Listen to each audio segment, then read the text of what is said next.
Battery থেকে যদি আমরা অন করি, এখন আমরা ইউপিএসটা অন করতেছি, অন করে দিলাম।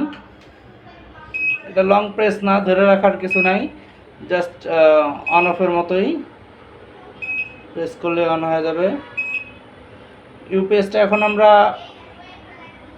ব্যাটারির মোডে অন করে দিলাম।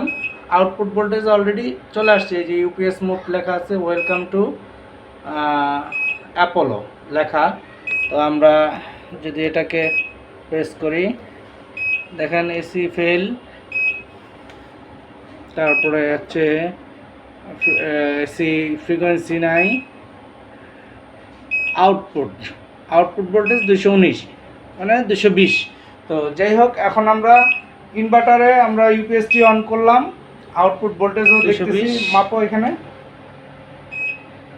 220 আউটপুট। আচ্ছা।